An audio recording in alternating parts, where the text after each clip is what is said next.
I am the mother of Jalen Randall that was also killed by an officer, Shane Prevett, by HPD. April the 27th, 2022. And my condolences go out to this mother. I'm here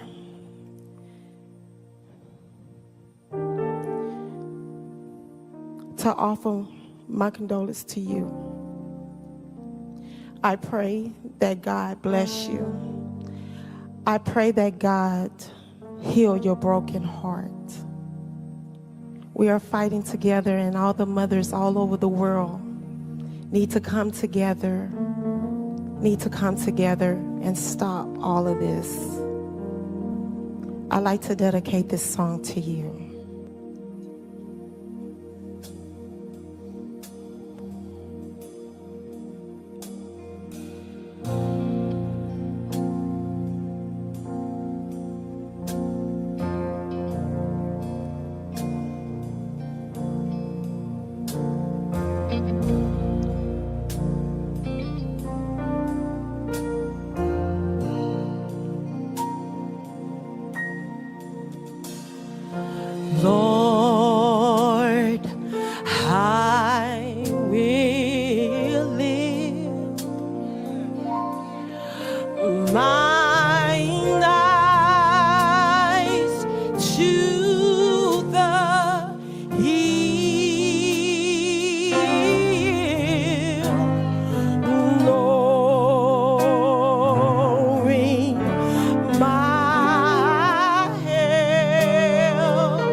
And the church said amen.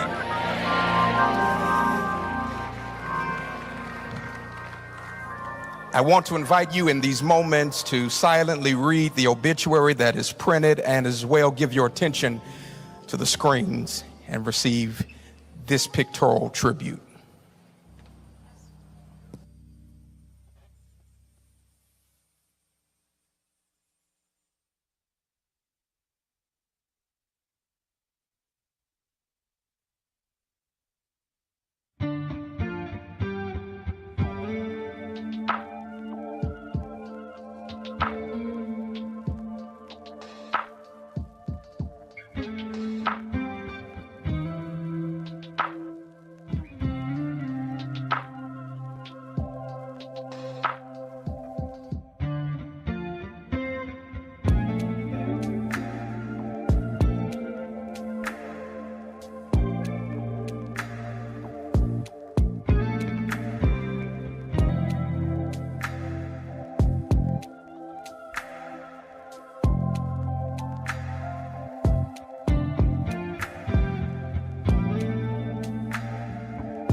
First Chronicles chapter 12 and verse 32 speaks of the sons of Issachar, who were men who understood their times and what to do about them.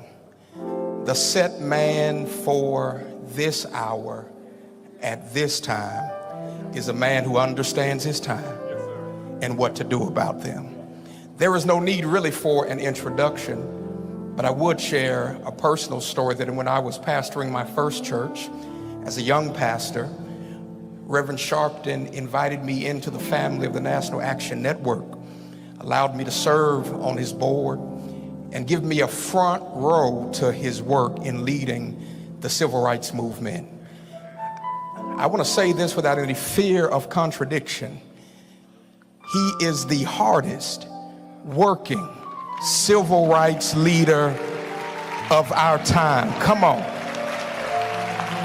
Come on.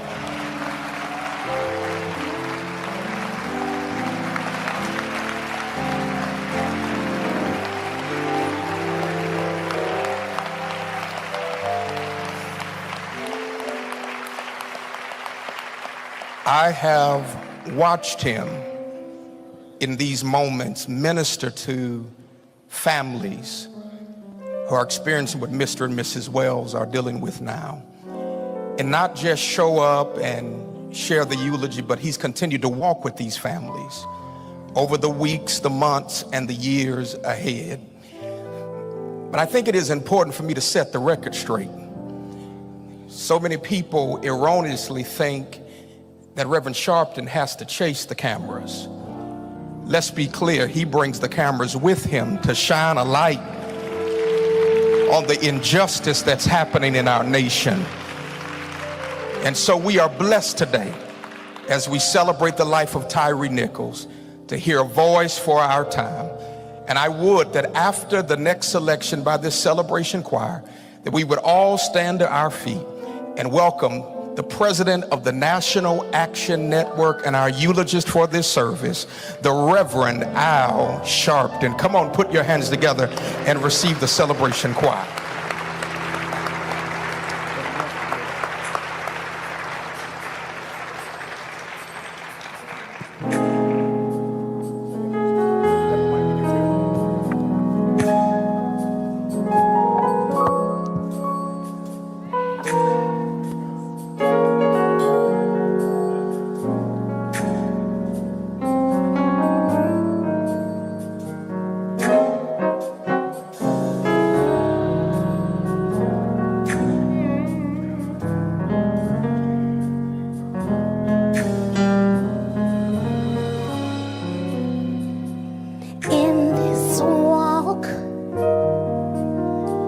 We face many battles, but they're not yours.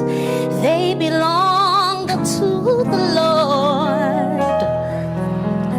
So put on the armor of God. Delight yourselves in His word.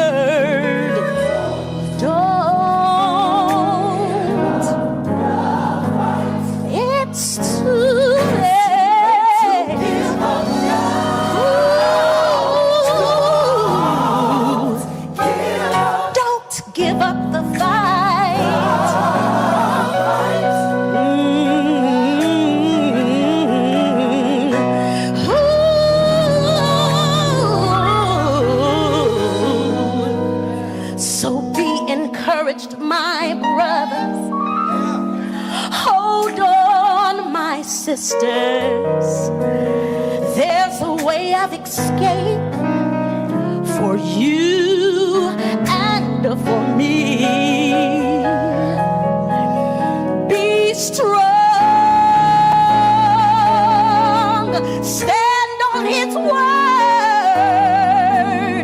God has promised to fight every one of your battles. So don't you give up the fight. It's too late to give up now.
You may be seated.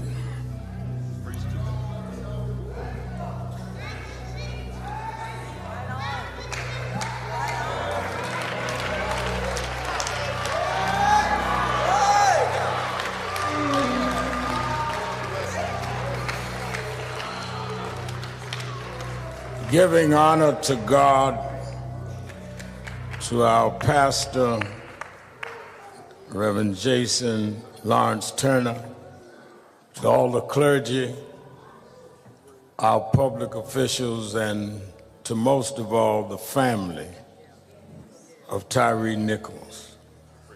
Let me say that we're blessed to have a young pastor who has labored in social justice and prophetic vision.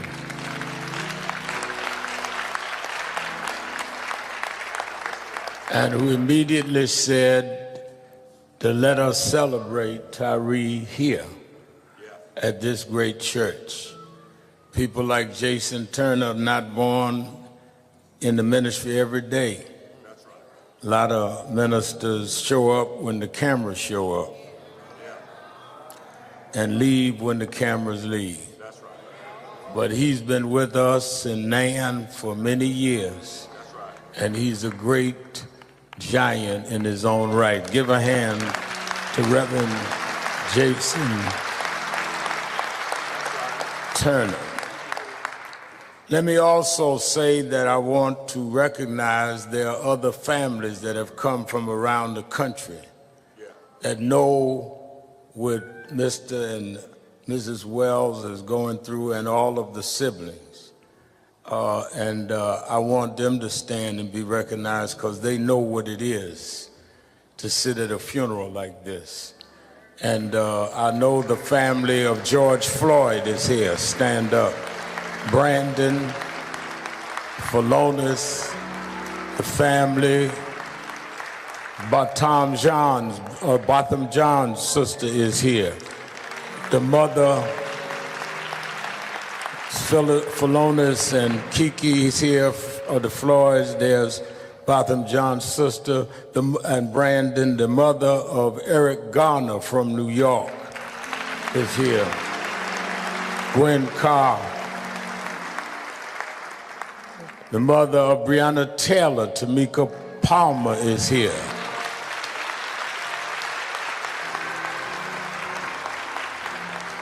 And there may be others that I did not have the note for. I want the family to know that they've come to be with you on this day from all over the country. That's right.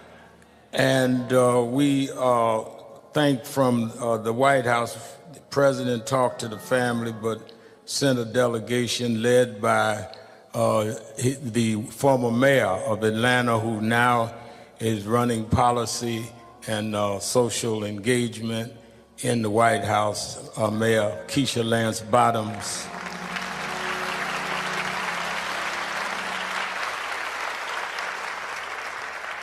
The head of infrastructure, the infrastructure czar of the country, former mayor of New Orleans, stand up, Mitch Landrieu is here.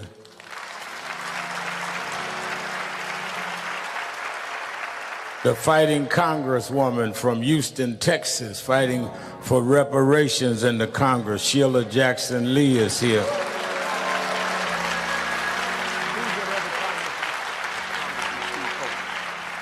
And my friend and brother, the congressman right here from Tennessee, Congressman Steve Cohen is here.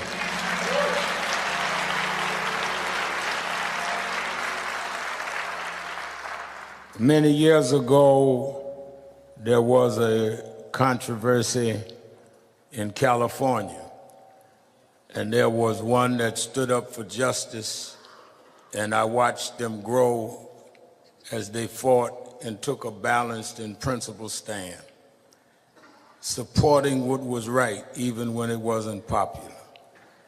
And they grew from one office to another. Every office they ran for, they predicted you couldn't win. The political polling told them they couldn't win, and they kept beating the polls. and they told her she shouldn't be here today. But the snow backed up, and she's here. The Vice President of the United States, Kamala Harris.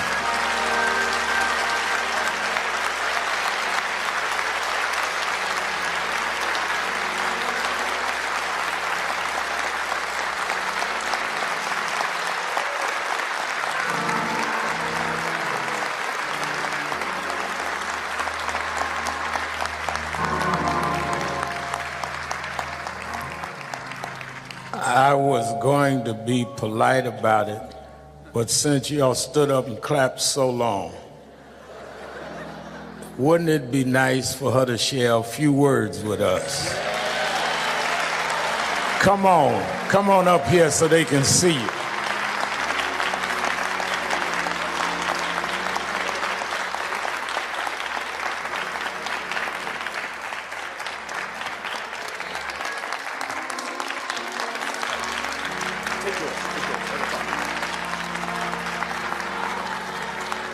Good afternoon, church. Reverend Sharpton, I want to thank you for all you do for so many. There are so many families here who have been personally touched by your leadership and your strength and your fellowship. Reverend Dr. Lawrence Turner, thank you for welcoming us. Keisha Lance Bottom, Mitch Landrew. We are here on behalf of the people of our country and our President, Joe Biden. And we are here to celebrate the life of Tyre Nichols. Mrs. Wells, Mr. Wells, you have been extraordinary in terms of your strength, your courage, and your grace.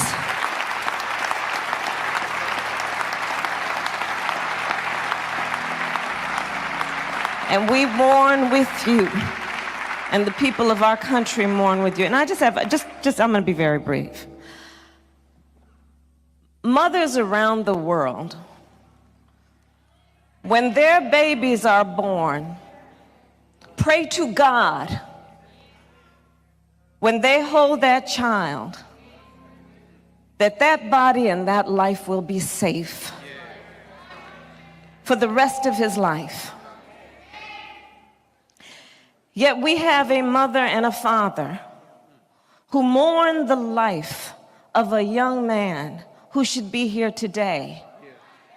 They have a grandson who now does not have a father. His brothers and sister will lose the love of growing old with their baby brother. And when we look at this situation, this is a family that lost their son and their brother through an act of violence at the hands and the feet of people who had been charged with keeping them safe.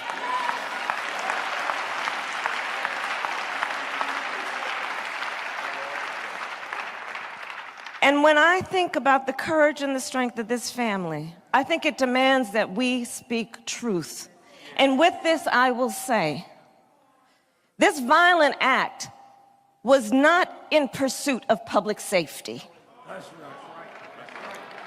It was not in the interest of keeping the public safe, because one must ask, was not it in the interest of keeping the public safe that Tyre Nichols would be with us here today?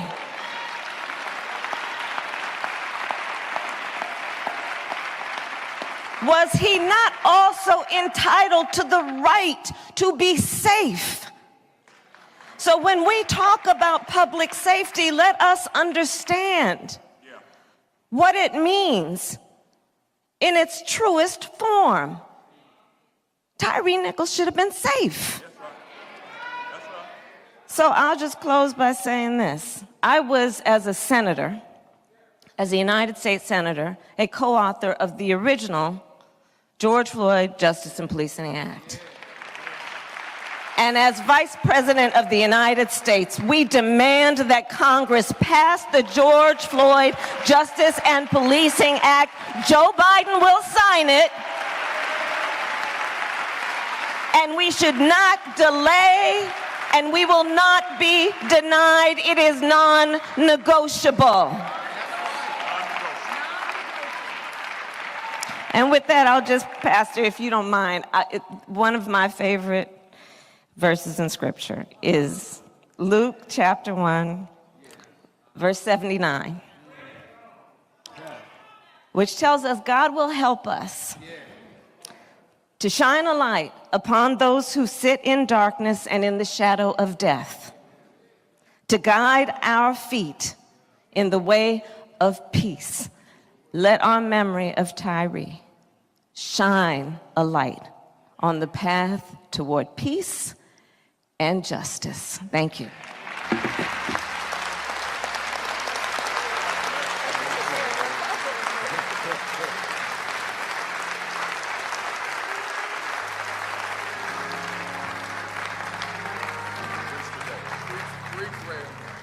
Vice President Kamala Harris.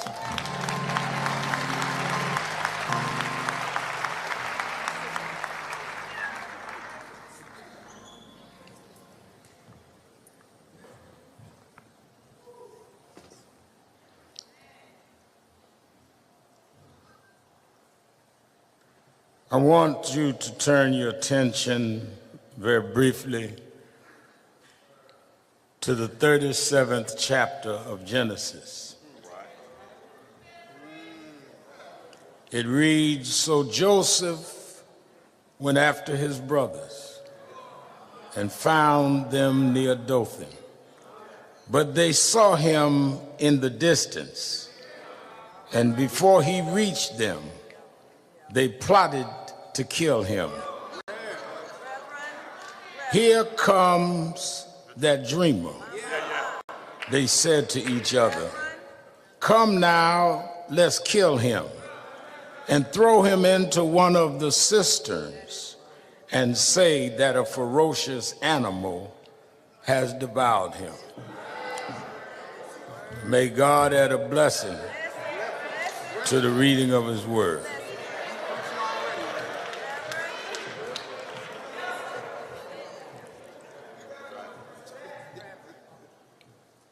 Early this morning before dawn, I did what I often do when I come to Memphis. I went out to the Lorraine Motel. As a youngster, I joined SCLC, Operation Breadbasket. I had been a boy preacher in the Church of God in Christ, and my mother was concerned when I was 12 that I was getting too involved in looking at activism and Adam Clayton Powell and others. She took me to my bishop, Bishop F.D. Washington, who said, "I know what to do with him," and he brought me to Reverend William Jones, who led Dr. King's organization in New York, and Reverend Jesse Jackson. And at 13, the year Dr. King died, I was 13 years old. I became youth director of the chapter in New York. So it was my growing up in the King movement in the North after his death that makes me come to the Lorraine Hotel and look at the spot that Dr. King died. This morning, I took my youngest daughter, Ashley, with me. And in all of the ice, I told the story of how Dr. King had came to Memphis to fight for garbage workers, city employees that had no safety. 2 had been killed with a malfunction. And here we are, Ashley, 55 years later, looking at the balcony where Martin Luther King shed his blood for city workers, for black city workers, to be able to work in the police department, work in sanitation. And the reason why, Mr. and Mrs. Wells, what happened to Tyre is so personal to me is that 5 black men that wouldn't have had a job in the police department would not ever be thought of to be in an elite squad. In the city that Dr. King lost his life, not far away from that balcony, you beat a brother to death. There's nothing more insulting and offensive to those of us that fight to open doors, that you walk through those doors and act like the folks we had to fight for to get you through them doors.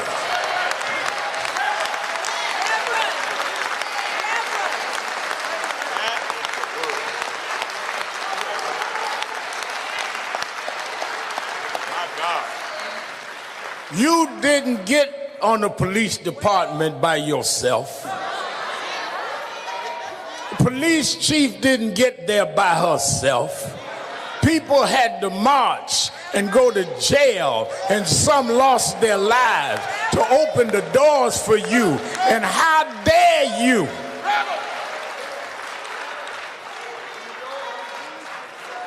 act like that sacrifice was enough for nothing?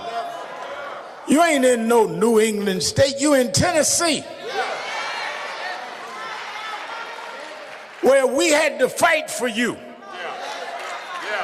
And you take that position and do what we saw, and then some of y'all got all this mess on social media. Let me tell you something. I don't know what you writing on social media. I know what I saw on the tape. And the tape speaks for itself. They never asked this man for his license. Never asked for the car registration. Snatched him out of the car and began beating him. Nobody mentioned nothing about no girlfriend. Nobody mentioned nothing about no man. They started beating an unarmed man.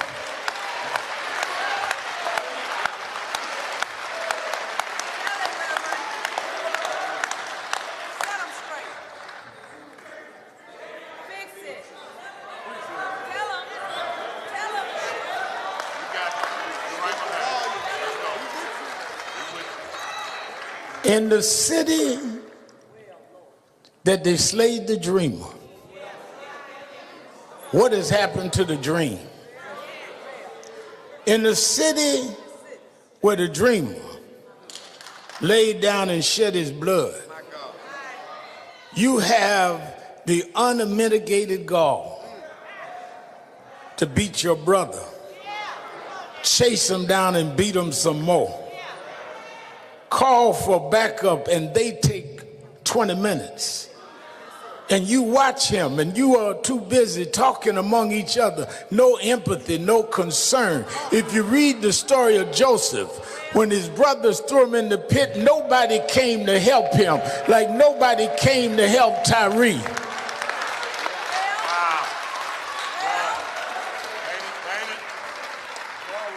Waiting on ambulance service that didn't show up until it's too late. What will happen to his dream? Well, we'll just tell them something else happened, but we are going to throw him in a pit. But I come to Memphis today to tell you the same mistake Joseph's brothers made is a mistake you made. You thought you threw Joseph in a pit. You thought you threw Dr. King's dream in a pit. But every time you throw something in a pit, God takes the pit and raises it up and changes the whole world.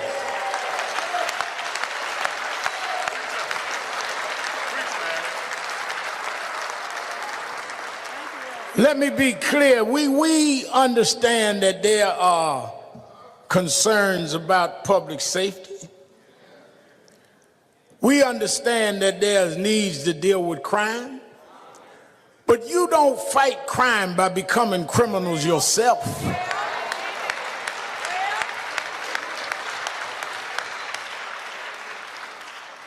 You don't stand up to thugs in the street becoming thugs yourself. You don't fight gangs by becoming 5 armed men against an unarmed man. That ain't the police, that's punks.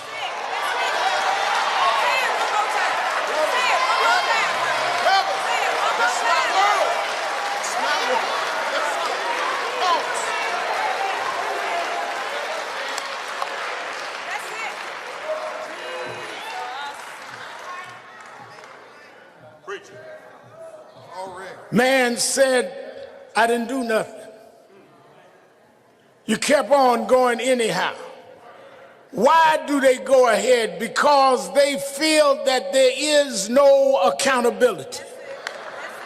They feel that we are going to get angry a day or two and then we're going on to something else. But some of us do this every day. Some of us believe in the dream has to come true. Some of us are going to fight until we make this legislation happen. I don't know when, I don't know how, but we won't stop until we hold you accountable and change the system.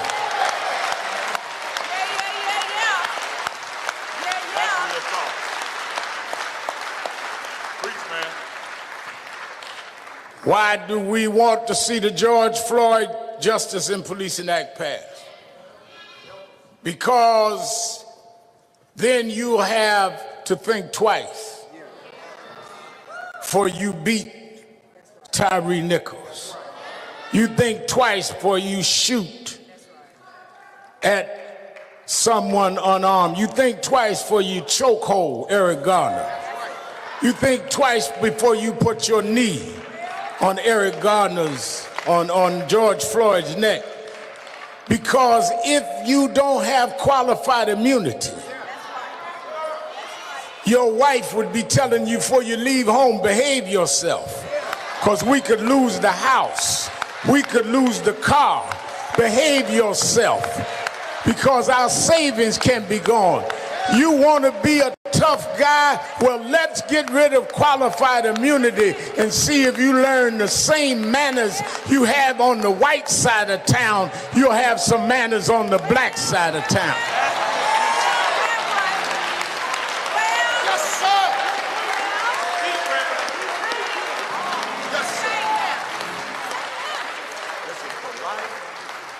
Well, Reverend Al, you don't understand. How are they going to keep crime down in the black community and at the same time not be tough and rough? Well, they do it the same way they do it on the white side of Memphis, and they keep the crime down without being rough and tough. How do you have the same department that can keep crime down on one side of town without beating folk to death, but you can't do it on the other side of town? Unless you feel that you can get away with it there. I can't speak for everybody in Memphis. I can't speak for everybody gathering. But for me, I believe if that man had been white, you wouldn't have beat him like that night.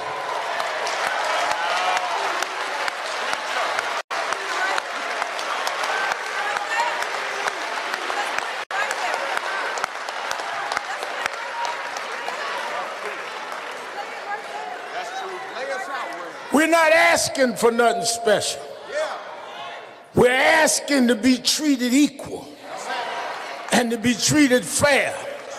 And just like they marched and boycotted and went to jail for 9 years from the 55 Montgomery bus boycott to the 64 Civil Rights Act, we're gonna pay the same dues to get this George Floyd Justice and Policing Act.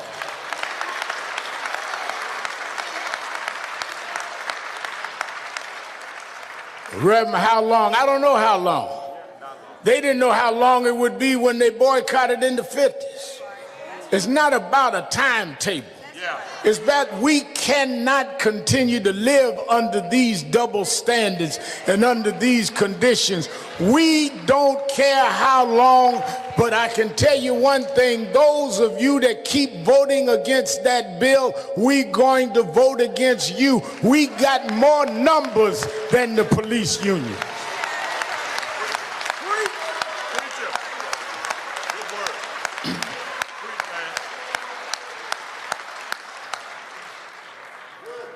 I believe that God will do for us what we'll do for ourselves. And even in the pit, Joseph never lost his faith. Joseph could have gave up. Joseph could have gave out, but in the pit, he still believed in the God of his fathers.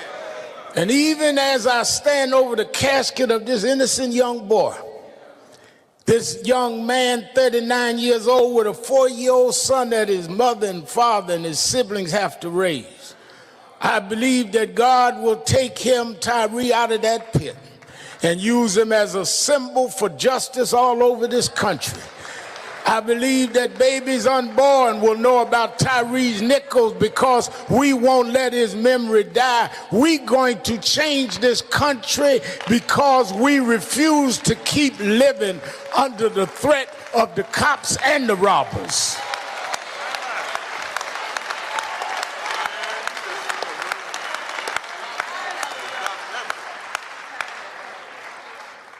What touched me, I was raised by a single mother. Daddy left when I was 10. Mama raised my sister and I on welfare and food stamps. What touched me is when I heard him calling for his mother. Just like George Floyd is calling for his mother. Something you'd have to be a black man. That the only thing between you and disaster was your mother. To understand what calling for your mother means. Somewhere deep in my heart, I understood Tyre. Because the only thing that kept the kids from laughing at my banana sandwiches in school, because she couldn't afford enough to put meat there, but Mama would make it all right for me. And he knew if he could just get Mother, that they would quit beating him and quit stomping on him. All he wanted to do was get home. Now home, Reverend Jamal Bryant, home is not just a place. Home is not just a physical location. Home is where you are at peace. Home is where you don't have to keep your dukes up. Home is where you're not vulnerable. Home is where everything is all right. He said, all I want to do is get home. I come to Memphis to say the reason I keep going is all I'm trying to do is get home. I want to get where they can't treat me with a double standard. I'm trying to get home. I want to get where they can't call me names no more. I want to get home. I want to get where they can't shoot and ask questions later. I'm trying to get home. Every black in America stands up every day trying to get home.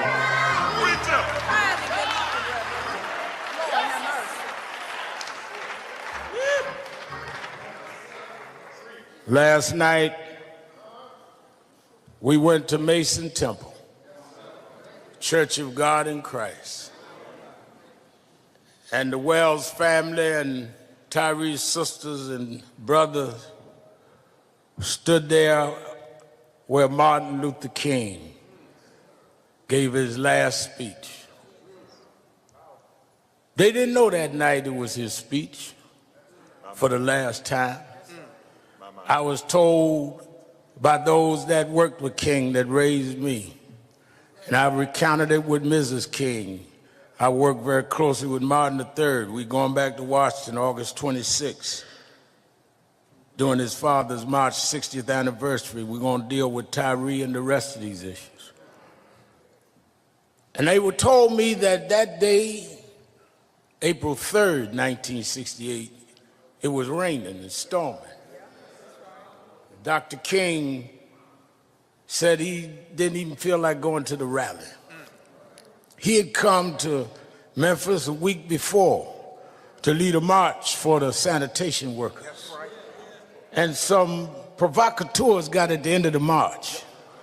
You know, there's still some around now that's blacker than anybody else, that's more active than anybody else, that's more street than anybody else.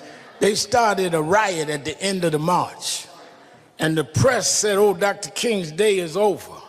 Nonviolence is dead. So he came back to prove that he could march. If it wasn't for so-called militants, Dr. King would have never faced what he faced. That's why all of these people talking bad that you and I don't know, don't have no background on, be careful of who jumps in movements, because they set serious folk up.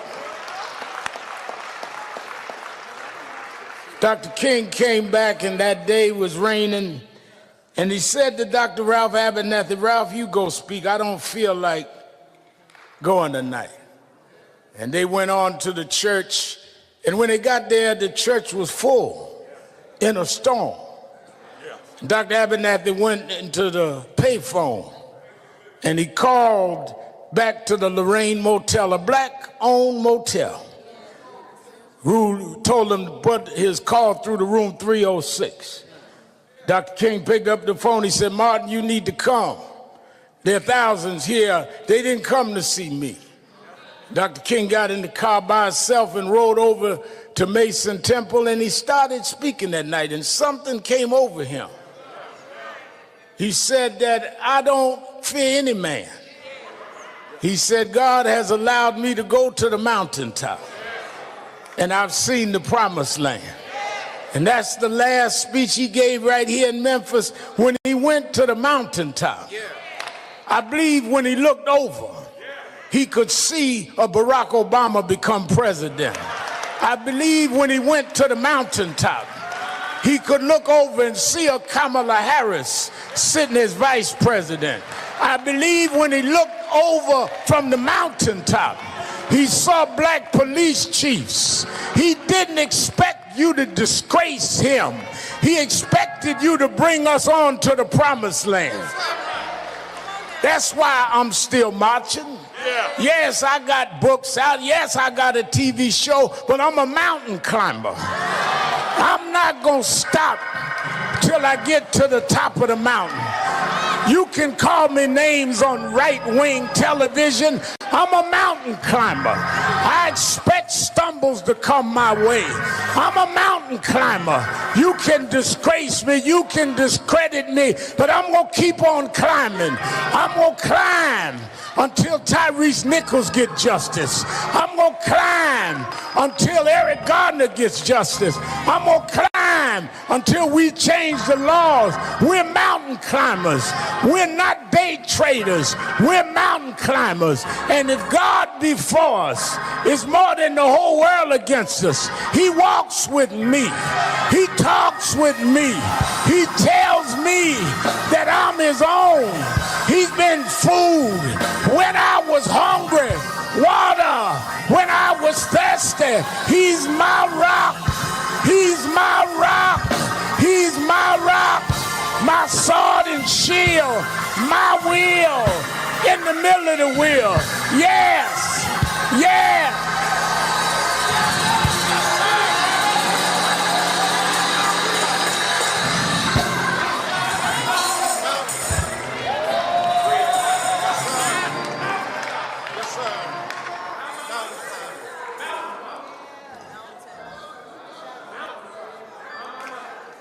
Let us have a call to action.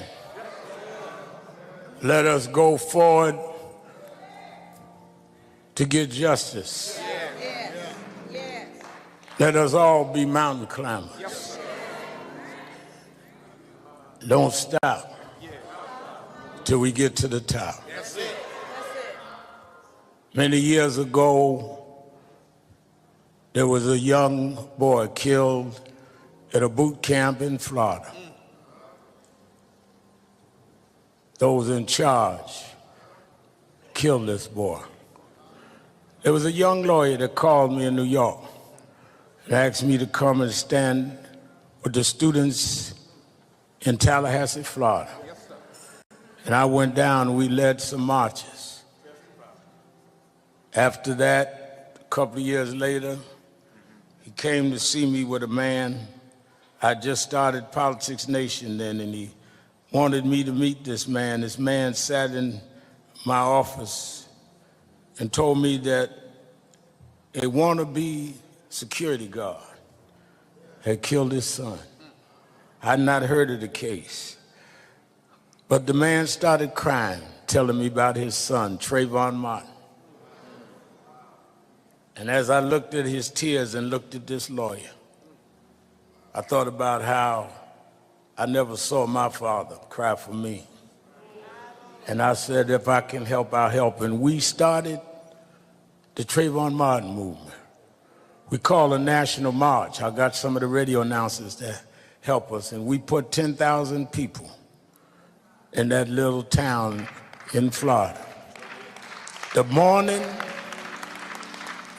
of that march, my mother died. And they thought I would not come. And I started to turn around. But I said, no, my mother would have wanted me to stand up for Trayvon. And that lawyer and I have been locked shoulder to shoulder ever since. He's known now all over the world as the Attorney General for Black America. Why? Because he'll fight for us when others won't. That's right. Or they're gonna call your names, they're gonna always give you another angle. The only way you know you are making any headway is if you have opposition. The only time I get concerned is when everybody's on my side. But when y'all start calling my names, it gives me extra exercise in the morning. Because I know that people don't react unless you act. You can't be an activist if you don't have some reactivist. I bring you to give us our call to action.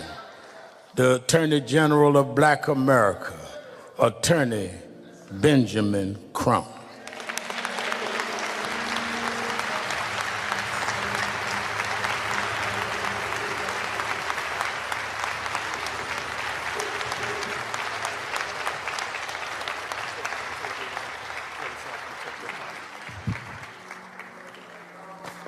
Mountain climber. Y'all give it up for one of the greatest mountain climbers in America today, Reverend Al Sharpton, mountain climber. Thank you for being a mentor and just a person who always answers the bell.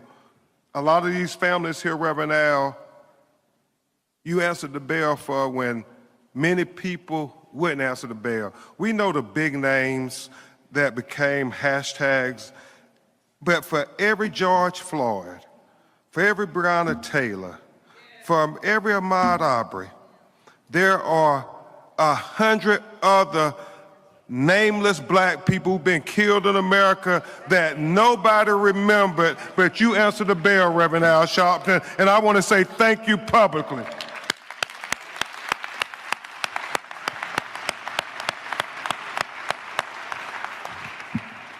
To Pastor Turner, thank you for allowing us in your cathedral. To all the other clergy, to Mayor Keisha Lance Bottom, we thank you for coming.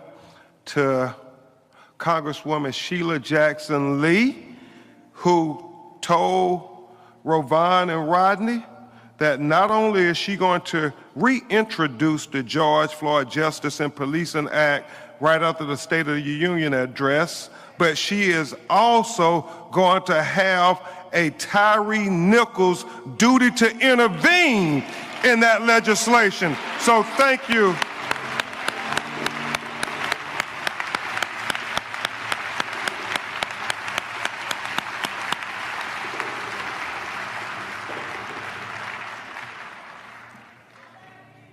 So, Congressman Steve School, we thank you for your great leadership here in Memphis, Tennessee. And certainly to Mitch Landry.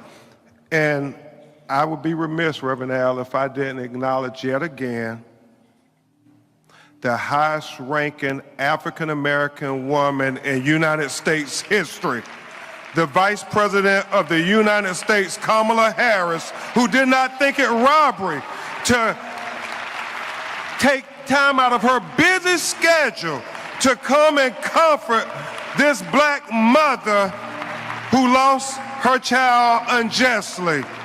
Thank you, Madam Vice President. We will never forget this day. And then I want to acknowledge some of the activists and the local activists here in Memphis, Tennessee, who were here before I even got here. I want you all to stand and be recognized, because without you local activists, we would not have heard about Tyre Nichols.